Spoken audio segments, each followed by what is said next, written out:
성생활이라는 것은 심폐기능이 다 활동하는 겁니다. 그래서 꼭 워밍업이 필요한 거죠. 운동 전에 우리가 워밍하듯이 준비 운동을 해야 되는데 뭐 성생활 한다고 막 준비 운동 어쩌참 이거 하면 안 되겠죠.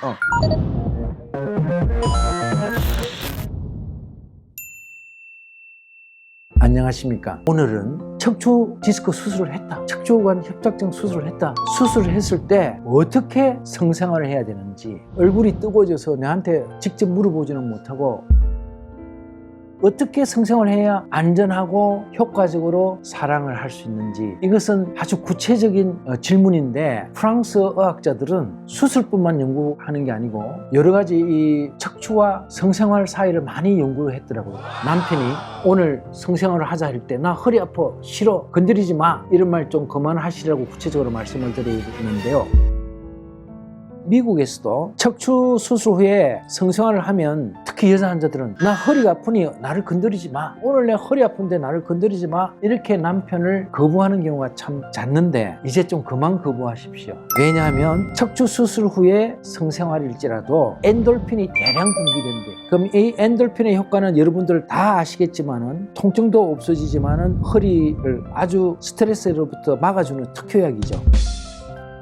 그러면 어떻게 성생활을 해야 아픈 허리가 다치지 않고 잘 될 수 있겠습니까? 첫째, 워밍업을 해야 됩니다. 우리가 운동을 하면 갑자기 운동을 하면 안 되듯이 성생활은 육체적인 활동이에요. 심장도 60분 뛰던 게 100분 뛰게 되고 어떤 사람은 한 150분까지 뛰게 되거든요. 성생활이라는 것은 심폐기능이 다 활동하는 겁니다. 그래서 꼭 워밍업이 필요한 거죠. 운동 전에 우리가 워밍하듯이 준비 운동을 해야 되는데 뭐 성생활 한다고 막 준비 운동 어쩌참 이거 하면 안 되겠죠.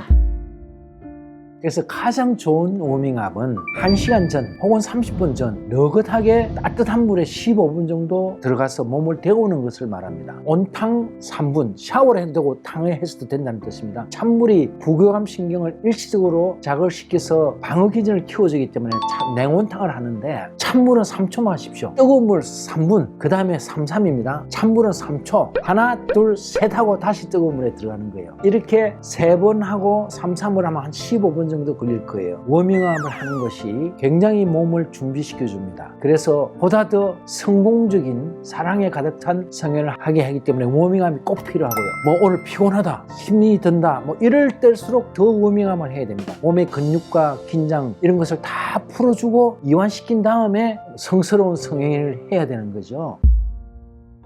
그 다음에 두 번째, 워밍업만 하는 게 아닙니다. 히포크라테스가 말했습니다. 사랑의 마사지를 해야 된다고. 이 사랑의 마사지는 그러니까 아내를 엎드리게 해가지고 등을 두드려주고 문질러주고 또 진동을 시켜주고 여러 가지 사랑의 마사지 방법이 있죠. 이 사랑의 마사지를 한 10분 정도 투자를 해주시면, 워밍업 15분, 10분 정도 사랑의 마사지를 해주시면 허리가 완전히 준비가 되는 거죠. 그래서 어떻게 성생활을 하느냐, 워밍업을 꼭 15분 뜨거운 물 찬물로 하시고 그 다음에 사랑의 마사지를 10분 25분을 투자를 하시면 성스럽고 훌륭하고 요통을 고쳐주는 성생활을 할 수가 있습니다. 감사합니다.